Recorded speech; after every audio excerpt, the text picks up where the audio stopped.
बिस्मिल्लाहिर्रहमानिर्रहीम। शुक्रिया राशिद साहब, तुसी जिस तरीके मेहरबानी फरमाई है, तारफ कराया, मैं बहुत मशकूर हाँ थोड़ा। जनाब जोशे इकबाल चीमा साहब, मुसरत साहब, अहमद रजा साहब चले गए। अच्छा अहमद रजा साहब, थोड़ी मेहरबानी, तुसी सानू अज इस इवेंट बुलाया और बड़ी देर बाद आरिफ लोहार साहब को सुनने का इतफाक होया और वाकई उन्होंने म्यूजिक है, उन्होंने मौसीकी जी है वो दिल को रूह को गरमा देती है।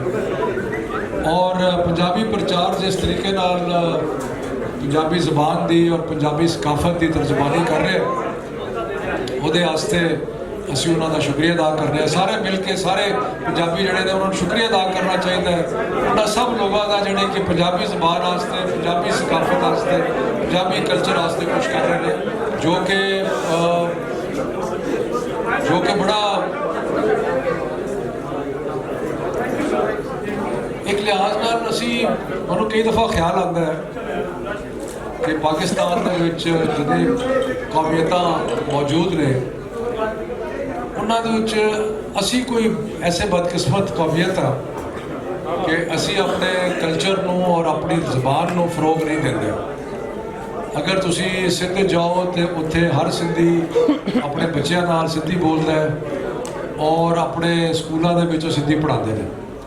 तुसी खैबर पख्तूनख्वा चले जाओ तो हर पख्तून जिहड़ा साडा भाई और भैणां वो अपने बच्चों नाल पश्तो बोलते हैं।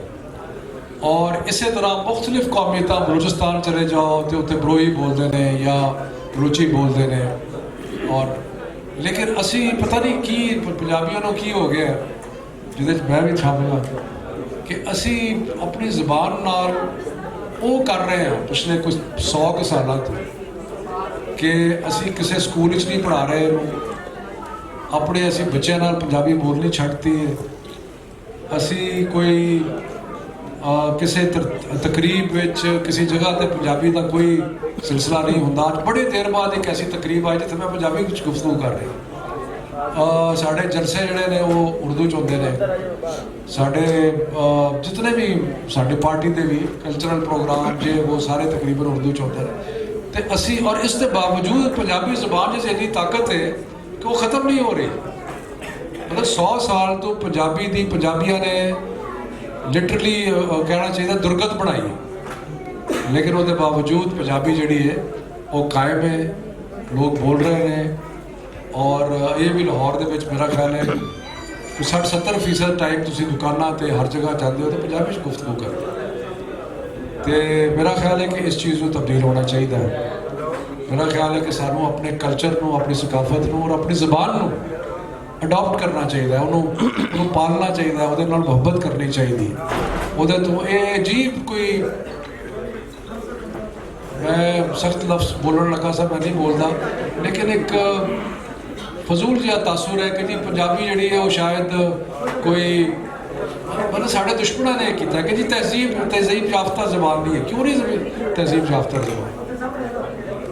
तो बहरहाल बड़ा दुख और अफसोस होता है साढ़े स्कूलों के पंजाब के सानू पंजाबी पढ़ानी चाहिए।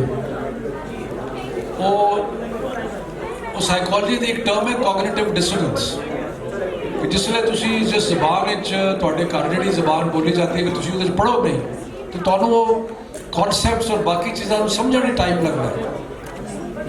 वो मनो किसी ने वाकया सुनाया कि साडा बच्चा घर कहता है अंब, स्कूल पहले दिन जाता है उन्होंने कहते हैं अंब नहीं आम, घर आके वालदा को कहता है आम दे, वो कहती है कि पहले दिन स्कूल गया तो आम कर लग पे। सब मकसद ये है कि असी किस किस्म की एक ज़हनी इंतशार दे विच पै जाते हैं जिहड़ी कि साडी अपनी जाती जुबान है, साडा जमाती साडा इवन साडा ड्रैस जिहड़ा ये हकीकत है कि ये बड़ा खूबसूरत ड्रैस है जोड़ा असी पाया है, लेकिन ये असल पंजाब का सकाफती ड्रैस नहीं है। ये पंजाब का सकाफती ड्रैस मेरा ख्याल साढ़े दोस्त ने इतने पाया है, चादर पाई, धोती पाई, ये साडा पंजाब का वो ड्रैस है। तो बहरहाल और ज़माना आगे जा रहा है, ज़माना ਉਹਦੇ ਮੁਤਾਬਕ ਅਸੀਂ ਆਪਣੇ ਆਪ ਨੂੰ ਢਾਲਣਾ ਹੈ, ਲੇਕਿਨ ਮੈਂ ਇਹ ਜ਼ਰੂਰ ਗੁਜ਼ਾਰਿਸ਼ ਕਰਾਂਗਾ ਕਿ ਜ਼ਬਾਨ ਜਿਹੜੀ ਹੈ ਉਹਦੇ ਨਾਲ ਮੁਹੱਬਤ ਕਰੀਏ। ਤੇ ਮੈਂ ਅਹਿਮਦ ਰਜ਼ਾ ਸਾਹਿਬ, ਪੰਜਾਬੀ ਪ੍ਰਚਾਰ ਔਰ ਸਾਰੇ ਇਸ ਤਨਜ਼ੀਮ ਦਾ, ਰਾਸ਼ਦ ਸਾਹਿਬ ਦਾ, ਸਭ ਦਾ ਮਸ਼ਕੂਰ ਹਾਂ ਕਿ ਇਹੋ ਜਿਹੇ ਤੁਸੀਂ ਇਵੈਂਟ ਕਰ ਰਹੇ ਹੋ, ਸਾਡੇ ਦੋਸਤਾਂ ਨੂੰ, ਸਾਰਿਆਂ ਨੂੰ ਬੁਲਾ ਰਹੇ ਹੋ ਔਰ ਪੰਜਾਬ ਦੇ ਸਕਾਫਤ ਔਰ ਪੰਜਾਬੀ ਕਲਚਰ ਦੀ ਖਿਦਮਤ ਕਰ ਰਹੇ ਹੋ। ਬਹੁਤ ਮਿਹਰਬਾਨੀ ਕਿ ਮੇਰੀ ਤੁਹਾਡੇ ਨਾਲ ਜ਼ਾਤੀ ਕਮਿਟਮੈਂਟ ਹੈ ਕਿ ਅਸੀਂ ਹਰ ਪੰਜਾਬੀ ਜ਼ਬਾਨ ਜਿਹੜੀ ਹੈ ਉਹਨੂੰ ਇੰਟਰੋਡਿਊਸ ਕਰਨ ਵਾਸਤੇ, ਉਹਨੂੰ ਪੜ੍ਹਾਉਣ ਵਾਸਤੇ ਜੋ ਤਕੋ ਦੋ ਮਿਹਨਤ, ਜਦੋਜਹਿਦ, ਕੋਸ਼ਿਸ਼ ਹੋ ਸਕਦੀ ਉਹ ਮੈਂ ਜ਼ਰੂਰ ਕਰਾਂਗਾ।